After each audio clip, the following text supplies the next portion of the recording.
How to hide active now activity status on Instagram. Hello guys, this is Atticus and welcome back to another tutorial video. In today's video, I'll teach you guys how you guys can hide active now activity status on Instagram. So without any further ado, let's dive right into it. First up, open up your Insta.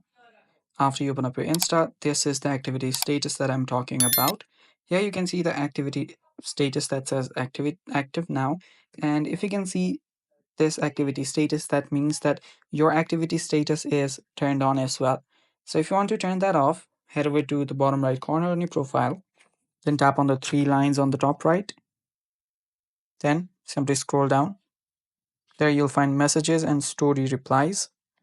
Tap on that, and there you will see show activity status under who can see that you're online. Tap on that and turn this off.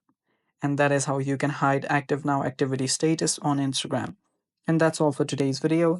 Thanks for watching, guys. Stay tuned for more, and bye bye. Take care.